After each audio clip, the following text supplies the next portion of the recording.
Welcome to the Gut Girl Podcast. Thank you for making the time to talk with me. Hey, of course, mate. This is fun. Oh, this is so fun. I mean, I know you don't know me yet, but I feel like I know you because I've been... This is going to be fun. Watching your videos, and I got to say, even though, like, on the whole, I know there are a lot of issues with social media, I've loved the way it's connected me, like, for example, to you and to farming and to, like, where my food comes from and the people that grow it and look after it. Because I don't think I would have ever had that without that kind of platform. So yeah, I mean, social media is absolutely wild, of course, but it's allowed us to tell our story and connect with like a heap of cool people and, you know, people who've become part of our real community, eat our food, stuff like that. It's incredible. Oh, well, I mean, obviously this is a gut podcast, right? Because of all my gut dramas, I've decided to host a podcast because I'm insane. Yeah. And thought this would be, something to do on the side, a bit of fun. But I essentially in that journey have discovered, my food comes from all these places I've had no awareness of before. And I've had no awareness of what goes into any of my food, let alone what the animals eat that I then eat and all that stuff. Like so much I've just come, I've been, enlightened in the last few months or 12 months. So that was like my biggest reason for us talking today is that I've just developed this huge respect for the kind of farming that people like you do, because I'm realizing it's no joke. Like it's no joke to grow food. It is no joke. That is true. That is true. So obviously, thank you for what you do. But how did you get into it, Nick? Did you start farming this way, or did you sort of learn about it and then pivot to a certain way of farming, or No. So look, my family have been farmers for as long as we've been around, right? So we were peasant farmers in Russia, in the late 1800s. Wow. A bunch of my family emigrated to Australia in the early 1900s and became tenant sugarcane farmers up in central Queensland. Oh, cool. Okay. Yep.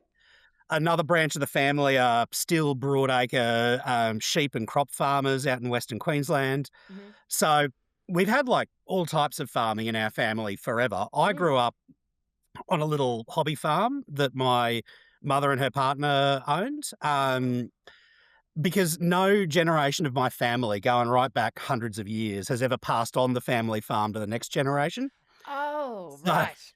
So we have all started from fresh, right? Mm-hmm.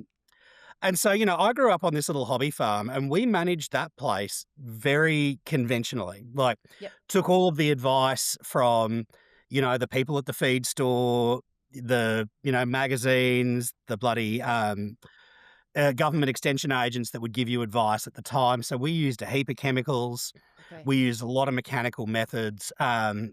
We just fought nature for 15 or 20 years on that place. And interesting way to phrase it, fighting nature. Yeah, I hadn't thought about it mate, that. It literally was. I remember when I was in uni and living there on and off by myself. I was working in Brisbane and commuting, and I would leave Brisbane on a Friday night with a car full of pesticides and chainsaws and guns and bloody tractor parts, and I would just go up there and just do battle with weeds, with pests on the cattle, with problems in the pastures, and we never won. And this sounds made up, but this literally happened. That place got sold in about 2014, and I took the last load of stuff out of there and closed the gate and looked back over those paddocks, and I thought, shit, this place looks worse than when we bought it in the 90s. Wow. And it did look terrible, because you couldn't win that battle. Mm-hmm. So a few years later, when I was able to buy a bit of property for myself, I started looking for a different way of doing things. And that's how I sort of started to learn about agroecology and regenerative agriculture and chemical-free methods, raising animals on pasture only, without chemicals, without grain supplements, stuff like that. And I was fortunate to pick up some pretty good mentors, and it's just sort of gone from there in the last, I guess, 15 or more years. Wow. So, gee, okay, that's really uh, clearly you're very connected to what happens when you do it the other way, or the conventional way. You've seen how that can go, and that was the you learned the hard way, and that's how Yeah. you got to where you are. Is it right? Yeah. Yeah, look, absolutely. And the Mm. thing about, farming at any scale, in any way is difficult. Mm. But all of those really conventional methods, like using heaps of chemicals, using tillage, all of that stuff, that is facilitated for you by the whole ecosystem, right? Like there's sales Right. reps. Every farm store in the local town will sell you drums of chemicals. Like Oh, there is wow. if you decide to go down that path, there is so much support out there for you. And everything's an easy answer because you walk into the local rural store and you say, I've got ticks on my cattle. And they will hand you a bottle of stuff that will absolutely smash those ticks in 3 days' time. Mm-hmm. Um, and yeah, that's great if you like to do that type of thing. Yep. But us, where we're looking for natural methods to do things without those chemicals, there's no easy answer. Yeah, if we've got problems with ticks, there is a whole Mm. ecosystem response to that takes time. It's got a lot of moving parts, requires a lot of thought and experimentation, and it's like a hard road sometimes. Gee, I mean, and recently I've developed like, a certain level of respect for all farming, but particularly the farming, like I was saying that you do, because this is going to sound so trivial, but I just tried recently on my apartment balcony to try and grow some, tomatoes and a few vegetables. And then I faced some problems. I faced like this certain bug, I forget what it was called. And it was growing on it. I couldn't get rid of it. And I remember being Yep. like, oh my God, what this is Yeah. so hard. I'm trying to do it like without harsh chemicals. And it brought to my attention in a bit more of an in my face kind of way. Whoa, if you're actually trying to look after animals or grow vegetables, whatever it is, without harsh chemicals, that must be so difficult because It's super difficult, and I mean, we can't grow tomatoes either, mate. So don't yeah. don't feel too bad about yourself. Okay. Uh, but that is like an awesome segue, right? Because the way that you can start to reduce chemicals and start to have a more nature positive farming system is to grow food in an ecosystem. So your tomato plant on your balcony Mm. is a tomato plant. I don't know what your balcony looks like, but In let's a just city, imagine yep. for a moment. Okay. It's not big. But Yep. it's a tomato plant without an ecosystem supporting it. Mm-hmm. And we're livestock farmers, so we grow chickens for eggs, Yep. pork, and beef. Mm-hmm. And you think about the way that chickens, the way that eggs are produced in Australia and around the world. Those are chickens without an ecosystem. They're just tens of thousands of chickens crammed in a shed by Oh. themselves, and they are not having the opportunity to be part of a functioning ecosystem. Mm-hmm. So when problems arrive at those chickens, they spread quickly, they do incredible damage, and indeed the Mm. chickens themselves do incredible damage to the environment because they're not nested in the whole ecosystem. Yep. Their Um, waste product, their shit, yeah. becomes toxic waste. Whereas our Wow. chickens, literally, they're just out that Oh, window. yeah, yeah. Um, our chickens are out there on a paddock. What they produce is not waste. That is a vital nutrient that goes into our whole system of production. Okay. So the Yeah. point is the tomato by itself will be subject to lots of pests and things like that Mm. because it doesn't have that whole ecosystem of beneficial insects and fungi in the soil and other plants growing alongside it. And that's the approach that we try to bring to growing people's meat and eggs, basically. Oh, okay, okay. Because I mean, I've only just understood recently, and you could correct me on this if I'm wrong, but that in trying to feed more people and create more food and produce, then we have I don't know if it's monoculture is the word. I'm not sure that you have Yep. like one species of something like, let's say you have the chickens all isolated in one area with no ecosystem, or you have just corn growing and nothing else, and then that kind of creates problems that Yep. require more chemicals Yeah, and that, that's aggressive that's treatment. a, Is that that's absolutely right. So okay? the argument for growing those huge monocultures of stuff, whether it's corn or soybeans or tens of thousands of pigs in a shed or cattle in a feedlot or whatever, Uh-huh. is that we need to do this to feed the world. That's what you Right. hear all over the place, right? Uh-huh. Uh-huh. But that's just objectively not true for starters. Yeah, the UN data shows that the majority of food grown in the world is grown by smallholders, and indeed the majority of farmers growing that food are women. So Okay. this popular image of a bloke on a tractor growing corn is not actually who feeds the world. It's a peasant farmer, Really? Wow. a Okay. woman peasant farmer. Mm-hmm. But what we do need, those huge monocultures, the cage egg farms, the corn, stuff like that, we need them to feed America, Canada, parts of Europe and Australia. Okay. And the way that we eat in those, developed Western countries Mm. requires these enormous monocultures to support it. And Right. it just doesn't have to be that way. Um, we can absolutely provide enough food for everyone in an ecological system. But what we can't do is provide enough food for the average American to eat a couple of 100 kilos of beef a year. Ah, I Um, see.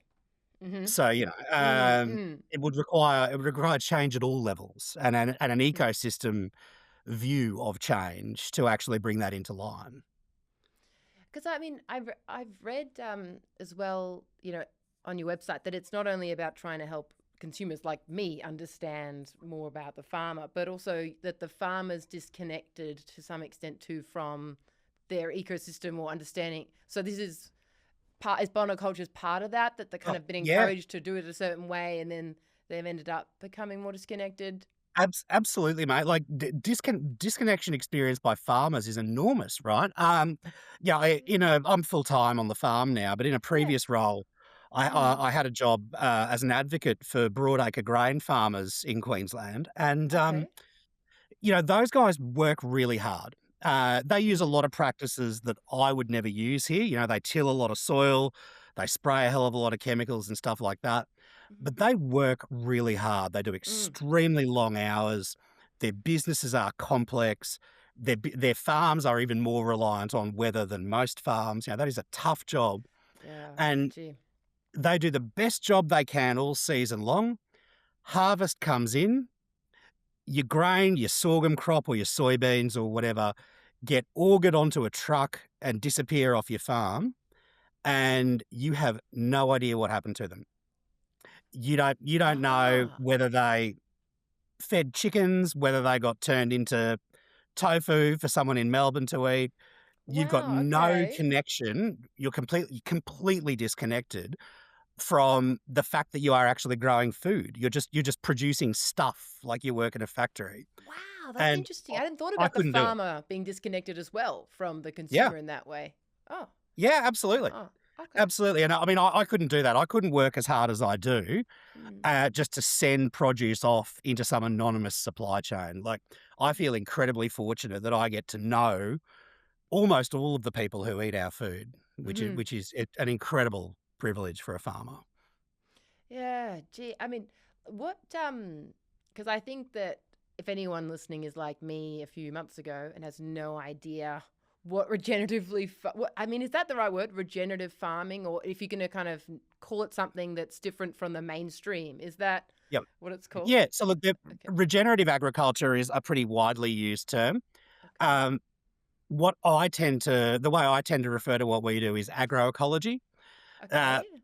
and the terminology is always important. We're increasingly seeing regenerative agriculture being co-opted by larger and larger companies, which is always a problem. Oh dear. But Okay. what the definition of agroecology is that it specifically doesn't just consider, chemical free and soil health and carbon sequestration and stuff like that. But Okay. agroecology specifically talks about the social and political impacts of what you do as a farmer, Oh wow. which is Great. what we've just been talking about, really. Yeah. So, not good enough just to produce really clean food, not good enough just to do a really good job on your patch of country. We also need to be considering the broader implications of what we do, having conversations like this. Right. Right. Wow. Okay. Okay. So it would be like trying to help farmers as well who are disconnected from where their food even goes. That would be Yep. part of that. Yeah, absolutely. Oh, that's. I mean, are there? I mean, I imagine if you're a farmer and you kind of can you get quite easily trapped, but if the system is like, okay, you got to run your farm this way and then use these chemicals this way, and then suddenly like your farm is structured that way. So, I mean, I'd imagine it's very hard to get out of that once you're Yeah, kind of in that. Is that true? Or absolutely. yeah, And, particularly, the bigger you are, yeah. there is a massive profitability hit when you start switching to Oh, more ecological methods. okay. Sim- simply because most broad scale farming, conventional chemical farming, doesn't consider ecosystem health as part of the bottom line. So, I Right. mean, Yeah. so, and indeed, it doesn't consider nutrient density and a whole range of other things as part of the bottom line. So, Mm-hmm. as a farmer here where we are, if we adopted full conventional chemical methods, we would make heaps more money. But what that would absolutely do is degrade our landscape here over time. Mm-hmm. Um, Okay.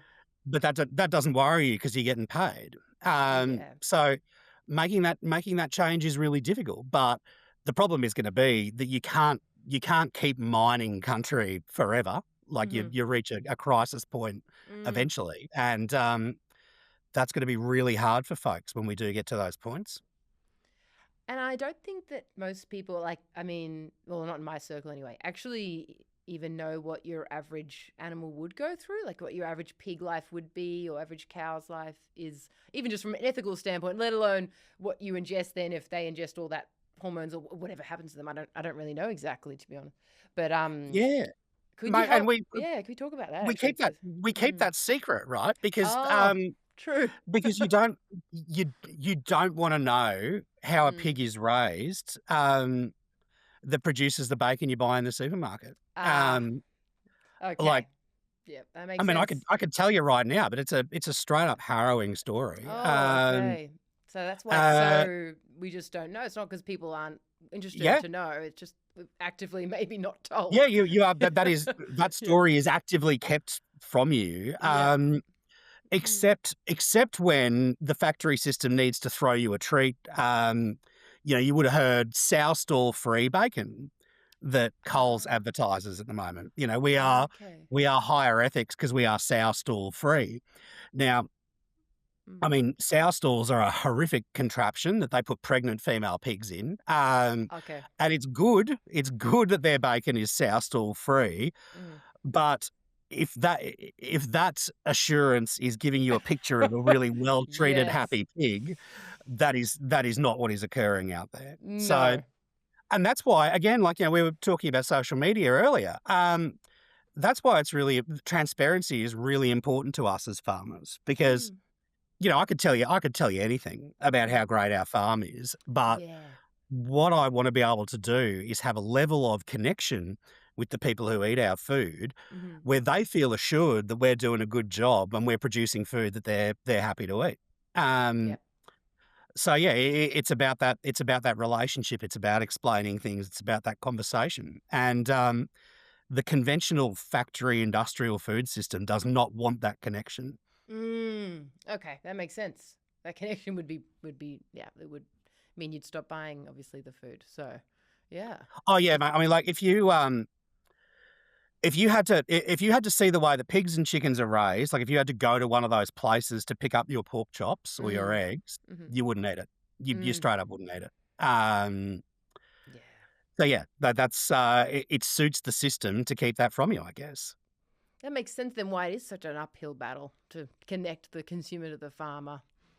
Uh, you know, well, it has been for me anyway. I've only recently started connecting with a farmer. I would have been you, but unfortunately, you don't deliver to Victoria. I know, Otherwise, I know. but like that's been a quite a special thing actually to be like you kind of feel it's like there's an emotional element to it to know okay this had a happy life this animal and it's also good for me not wrecking let's say my health because it's filled with Yep, toxic stuff or something. Yeah. yep. Yeah, and look, it's remarkable to have that connection, but it's a real breakdown in the system because the thing you hear from food advocates Yeah. is consumers need to make better choices to choose Yeah. ethical farms and things like that.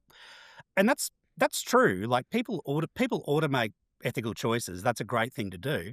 The problem we've got at the moment is, to take our food as an example, it is a lot more expensive than the cage eggs Of at course, yeah. Woolies, There's more work for involved, I starters, would imagine, and it's more, and that yeah. and that does limit accessibility for a lot of people.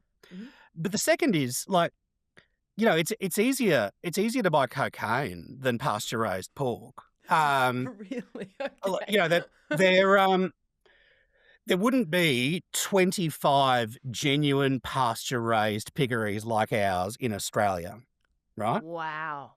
So Gee. so it's all very well for us to say to folks, like, yeah, don't eat that terrible Coles pork. Those pigs are treated terribly.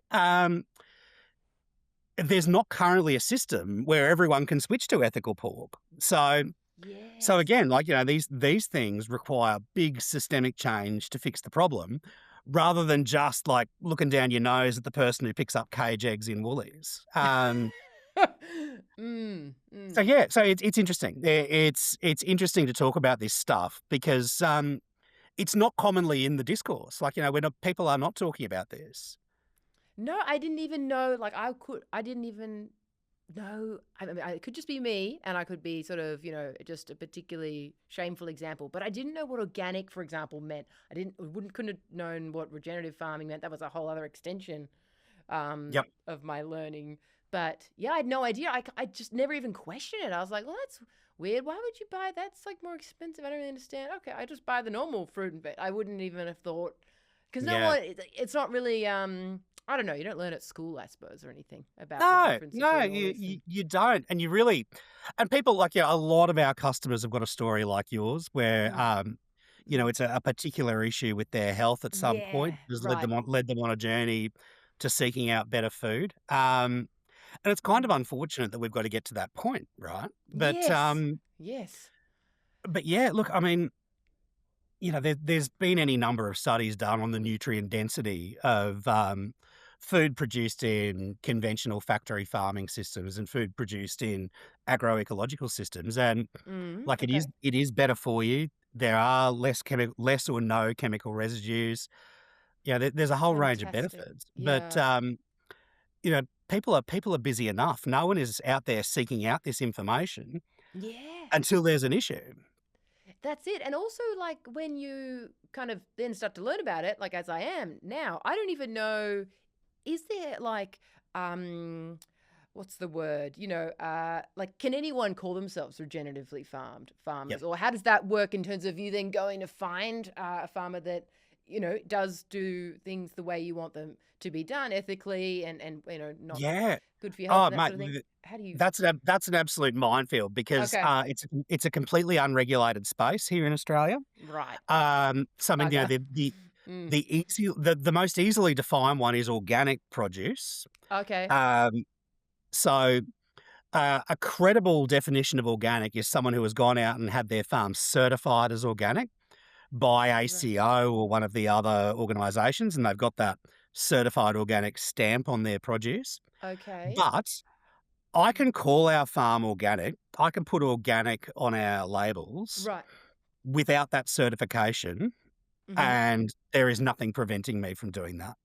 In America, Ah. in Europe, you actually can't use that term unless you are certified organic by an independent body.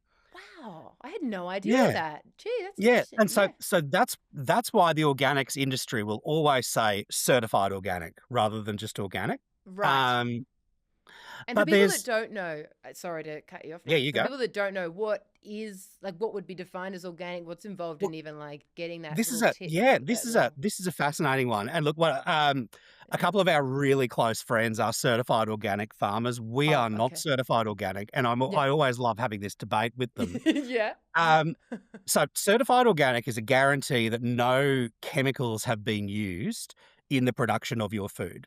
So Okay. so that's great. But That must what be a that hard doesn't guarantee, like nothing. Oh, gee, like, I mean, Yeah, and things it will. is. It's a very Oh, high standard, and okay. the audits where your farm gets accredited are extremely rigorous and Okay. extremely costly for the farmer. Mm, So, if someone's got that certified organic stamp, you know that no chemicals have been used. right. What that Right. doesn't do, though, is give you the full picture of how the food was produced.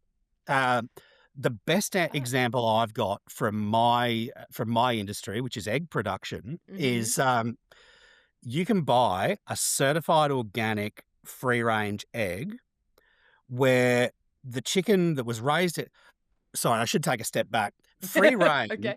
Yep. complex, right? So we are pasture raised egg farmers.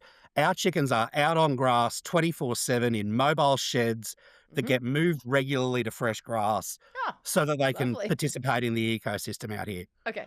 Free range, I'll give you the short version of this. Free range is a dodgy standard. You'd know, like this is on a current affair every few years. Mm-hmm. Free range eggs is a dodgy standard because free range birds live in a shed with a hole the size of a piece of A4 paper in the side of it to a sad little Wow. dirt yard. And as long as they have access to outdoors, that's free range eggs. But the thing is, Really? Gee. those Okay. sheds, the food, the water, the perches, Mm-hmm. and the boxes where they lay their eggs are all inside the shed. The chickens do not leave those sheds. So Oh. when you're in Woolies and you see free range on the egg carton, you're thinking of my place, but that's not what free range eggs look Oh like. my goodness. I had no idea. Yeah. Yeah, Yeah. and yeah, we talk about that a lot on social media I have because seen the egg, one of the egg videos. yeah, Yeah. Mm. because it's just the way eggs are labeled is an absolute outrage, and you can't trust anything egg farmers say, Right. basically. Okay. But Awesome. that's the backstory to Mm. a certified organic egg. You would think, shit, like if they've gone and been certified and they've Yeah. got that stamp, that should be the best egg in the whole world. That's right. That's They're what you would just assume. Mm-hmm. they're just in the same sheds as all the others, but they're fed chemical-free certified organic grain. That's the only difference with a certified organic No egg. way. Oh my goodness. Yeah. Okay. So, Interesting. yeah, again, and that Mm. satisfies a number of people, right? Because a lot of people who choose organics, it's about, I want to put the best stuff possible into my body. Mm-hmm. And Mm-hmm. that's a good thing. Mm-hmm. But in terms of the whole picture of whether you want great animal welfare, great Yes. ecosystem health, great community of food production, stuff like that, certified organic is not a guarantee of that. Yeah, wow. So when it comes to eggs, you actually, God, they make it hard. You have to really know your stuff and what you're looking for. And what would you be Yeah. looking for if you want Well, an egg? pasture raised are Okay. the words you want to look for in terms of chicken. Mm-hmm. Um, That means Same with it's pork, pasture raised pork. okay. Um, That means it's been out grazing, having a yeah, relaxed yeah. life. So Okay. that's what you want to look for. And ultimately, like if you really care about this stuff, you want to know your farmer. Mm. And social media is increasingly a great way to do that. Um, Mm. but I guess we started talking about this about what people should look for. So then Yeah. there's all these buzzwords that are thrown around, like grass-fed beef, for instance. So Yes. our beef is grass-fed and grass-finished beef. Okay. And Yep. you'll see a lot of tricky wording around the feeding of cattle as well. What people who are interested in eating really good, healthy beef are looking for Mm-hmm. is an animal that hasn't been fed grain in a feedlot Okay. because that changes the omega-3 and 6 profile in the beef. Is It's that what it bad for the does? cattle. Okay. Yeah. Um, so, people are looking for grass-fed and grass-finished beef. But, And when you say um, it's bad for the cattle, what does the cattle go through when they're being grain well, fed? yeah, What does that the mean? grain feeding is about putting as much weight on cattle as possible, as cheaply as possible in the shortest amount of time possible. So, Oh, right. Yep. um, if we, if I sat on a couch eating Mars bars for 100 days, Yes. um, Yep. I would certainly grow larger, Mm-hmm. but I would not be as healthy. Yes. And Okay. that is actually a Mm. great analogy because, Mm. It is. much like people were not did not develop over hundreds of thousands of years to subsist on Mars bars, cattle didn't No. evolve to eat grain. A cow is like a great big sauerkraut vat that Mm. turns grass into meat and milk. They are a ruminant Wow. animal, Yeah. so they've got multiple stomachs. Like you remember this from school, multiple stomachs. The grass ferments in there. They can use this stuff that nothing else in the world can eat, and turn it into great food for themselves and then protein for us. Wow. But Yeah.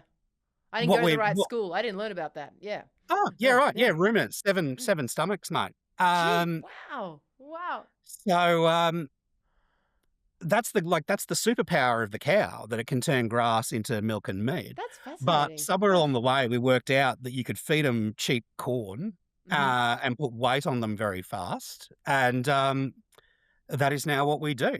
Ah, okay. Okay. So it was a cost effective kind of like the reason Yeah, for absolutely. cost Look, was it came like out of and this is I love the interconnectedness of all this stuff, right? mm.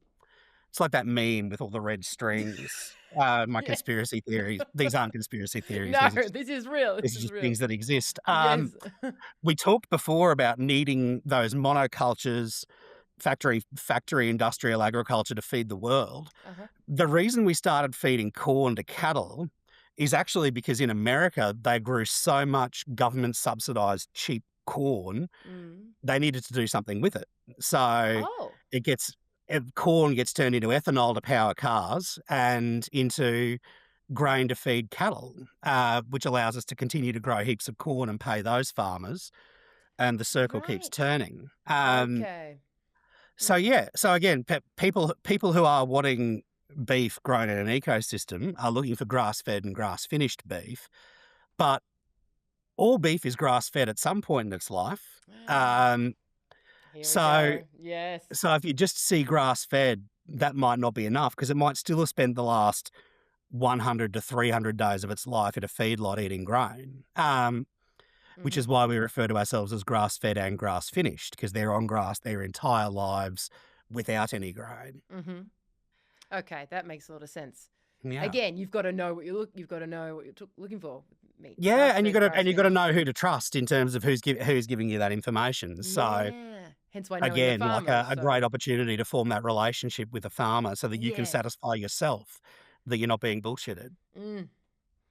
And so there's not any regulation other than the organic term, but organic, when it comes to eggs, may not actually mean necessarily at all that that chicken has had a happy life. So Yeah. organic is not always, you've really got to know a lot of language. You've got to know what organic means, what regenerative farm means, what grass-fed, grass-finished, what pasture-raised means.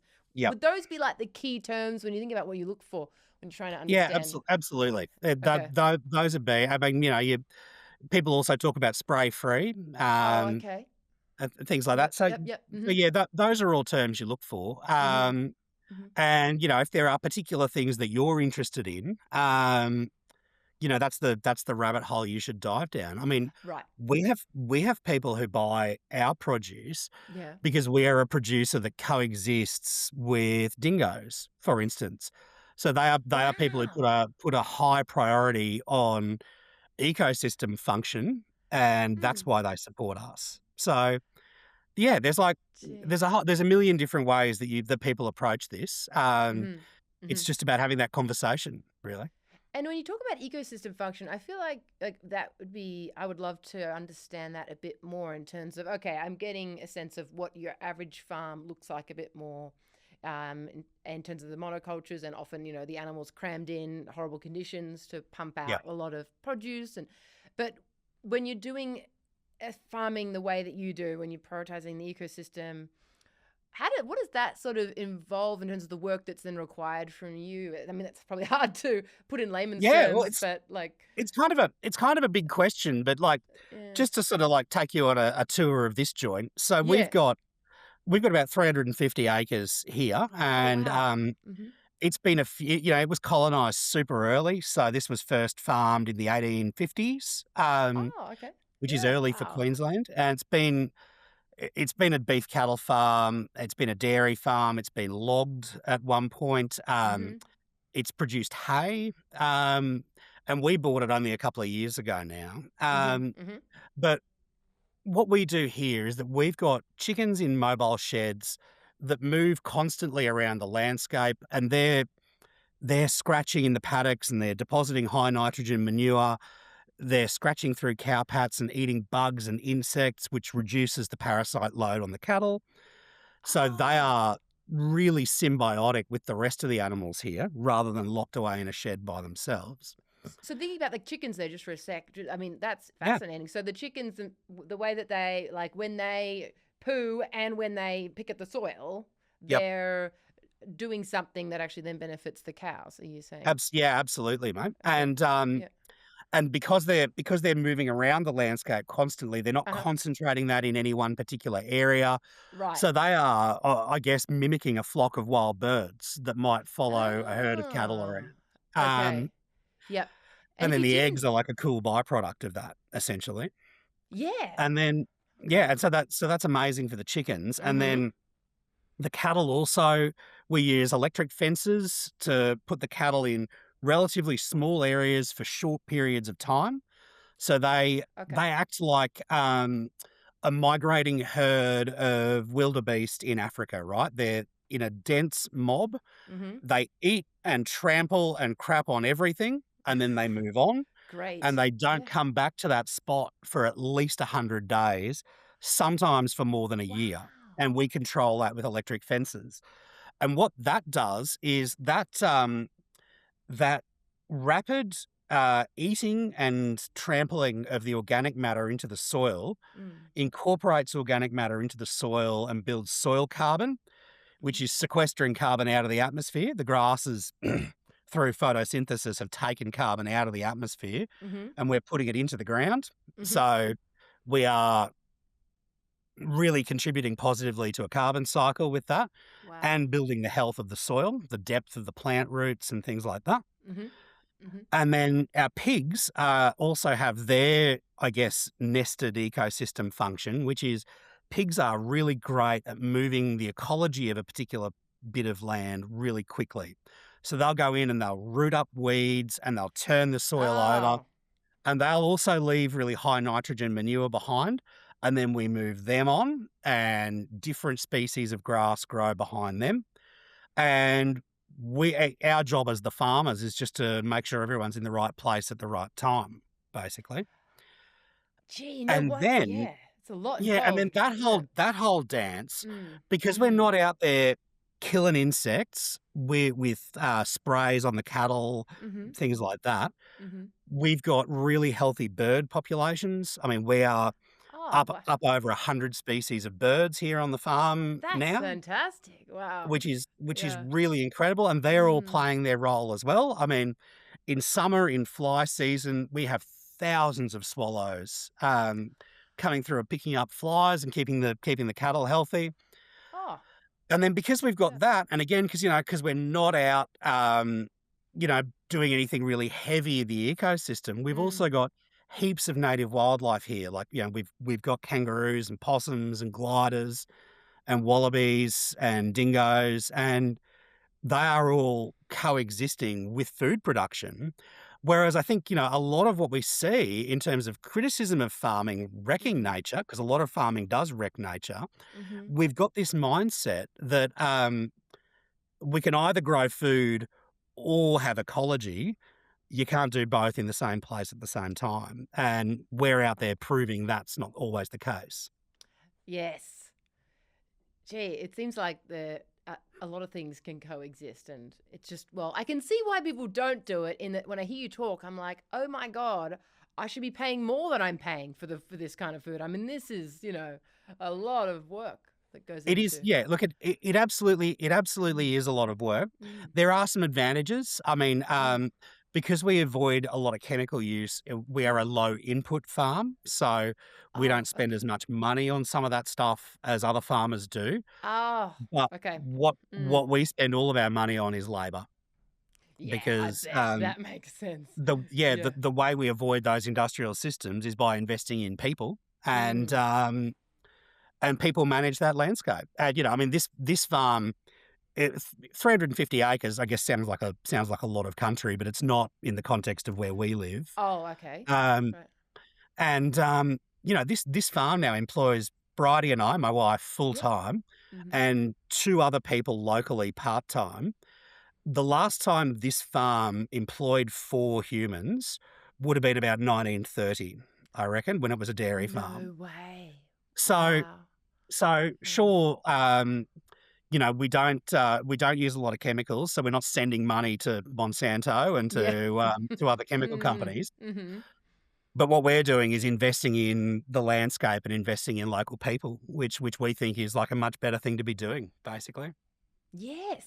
Well, it must be. I mean, if I think about how I feel, just I mean, emotionally or psychologically connecting with the farmer and eating that food, I can't imagine what it's like to be the farmer to feel like, oh my God, the contribution that you're Oh, making is it's huge. amazing, Mm.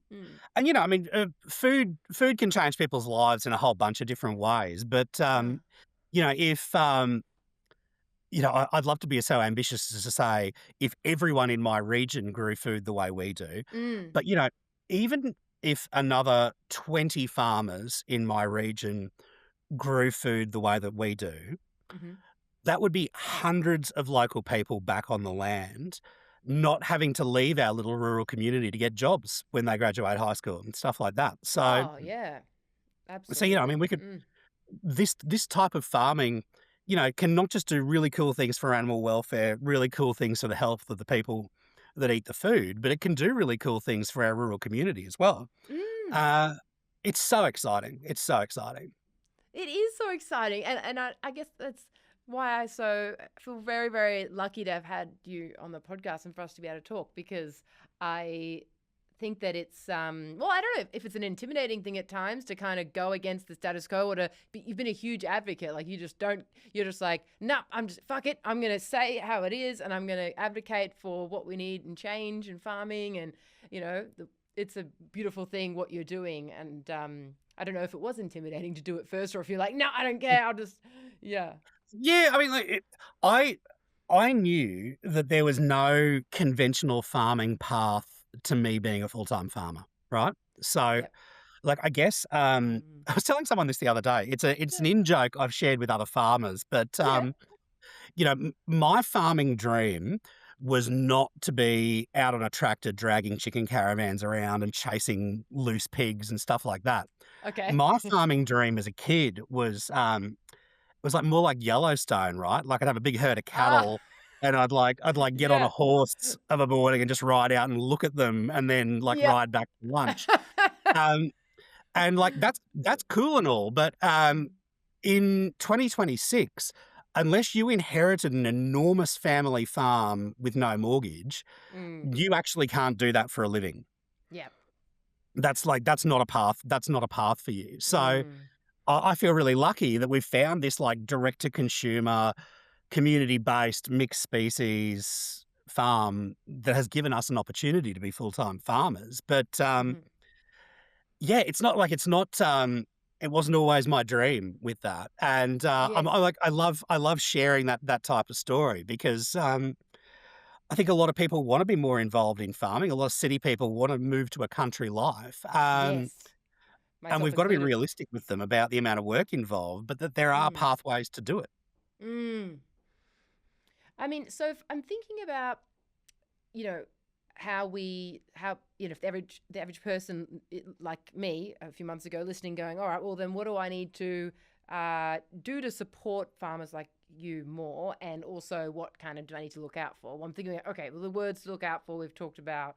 You've raised a number of those. They're the language to kind of have floating around your head when you're in the Yep. supermarket, if you're, the market or whatever. But when it comes to supporting, this kind of work, the regenerative farming, the ecosystem focused farming, Yep. how do you recommend that the people most best go about that? Yeah. There's some great there's a step for every person with that basically. Okay. So look, first thing to do is form a relationship with a farmer. Okay. Whether you do that on the couch on Instagram, like how you and I came in Yes. contact, like Mm-hmm. that is a super valid way of doing it. But, if you go to farmers markets and things like that, ask the people some questions. I mean, unfortunately, farmers markets are plagued with people who aren't actually farmers pretending to be farmers. But, Oh, okay. Yeah. go to your local farmers market. If you find someone there who actually grew the veggies you're buying, Mm. say to them, how can we help you? And they will, if they're a market gardener, a veggie gardener, they will say something like, geez, we grew a lot of pumpkins. So, it's pumpkin soup time for you. Um, Yep. that's how Yes. that's like a really easy way to start. You say to them like, Absolutely. hey, what Okay. what aren't you selling out of today? What can we help you with? And you can tune your food choices around the needs of a farmer, which is like Okay. quite a different experience to the Yeah. way that most of us get our food, which is that farmers have to tune their experience to suit the consumer. Mm. So, like having those conversations is a great way of doing it. Our farm and a bunch of other farms around Australia run a community supported agriculture collective, a CSA. Okay. Yep. And Yep. these are cool as shit, right? So Really? Yeah. we've got 90 families who sign up to get a monthly pack of produce from us every month Oh, for 6 or 12 awesome. months. Yeah. Yeah. Yeah. And they get no choice what goes in that. It's just the best of what we produce. Mm-hmm. And that is a certain income for us, which is remarkable as a farmer Exactly. because, I Yeah. mean, when we first Predictability. started, we were going to farmers markets every Saturday. And that's actually a terrible way to run a business because you pack up all your stuff into your cool room at 3 o'clock in the morning. You Mm. drive to the farmers market ready to make your week's wage and the footy's on, or it's too hot, or it's too cold, or it's too windy, No. Oh or my it God. rains, Yep. or you think it's going to rain and it doesn't rain, and no one turns up and you don't get it sold. So we deliberately moved away from that Mm-hmm. to this pre-sold system where we know on the first of every month we issue 90 invoices, Mm-hmm. and we know we've got that security of income. And heaps of veggie farmers do it, heaps of meat farmers do it. I was talking to a veggie farmer today in Queensland who has just set up a CSA this week. Oh, So fantastic. if you Yeah. can Yeah. find an arrangement like that where you do some risk sharing with a farmer, Mm-hmm. that's cool as hell. Um, and then, like, other super important things you can do is just keep an eye on issues that are affecting farmers. So, whether that's following accounts on social media like the Food Sovereignty Alliance here in Australia or Okay. other ag bodies, often there are matters that we need government to change to make it easier Mm. for small scale farmers. Like a super relevant one for you in Victoria is Yeah. small scale livestock producers like me in Victoria um, lost access to almost all of their abattoirs to get their animals killed in the last few years. And Oh. regulations made it almost impossible for a small scale farmer to set up an abattoir of their own. Farmers got together with eaters and campaigned on that and actually Right. got regulations changed. And the No first small way. scale Mm. abattoir, run by my friends Tammy and Stuart Jonas in Dalesford, Mm. actually opened this week as a result of government listening to a Wow. strong Okay. collective of eaters and farmers. Yeah. So, like, that is super important as well because Mm. farmers can't fight this on their own. People like you who are interested in good food can't fight this on their own. We are stronger together. Oh, yeah, I couldn't agree with you more. I mean, in terms of the subscriptions idea, that's really Yeah. cool, and I actually want to go and do that now. So I was just thinking, like, is it a matter of like looking up, or sorry, maybe through social media, but is there a place like you say CSA? Like, is that a website you can Oh, go to? And be like, these are the subscription I farmers in wish there the I wish there was. I wish there yeah. was. Okay, But not there's a yet, couple of maybe, things you but can do. You can yeah, search community supported agriculture Melbourne or right, yeah, Sydney or mm-hmm, Cairns or whatever. Google that and that will take yes, you to hopefully take you to some. okay, There's also an organisation called Sustainable Table who are oh. compiling a list of regenerative farms around Australia. It's unfortunately pretty incomplete, but it's a great place to start. Oh, all right. Fantastic. Okay. I'll put some of those links in this Yeah, description here and awesome. we'll, Yeah, they yeah, do a great job. But yeah. Sustainable Table and the Agriculture and Food Sovereignty Alliance Oh, yeah. are both great starting points for finding farmers who do this kind of thing. Oh, well, look, I mean, as you know, I am just absolutely riveted by this stuff, and I would love to talk for hours about it. But I think a podcast can't go for hours. So We probably shouldn't go for 3 yes, hours. probably not. No.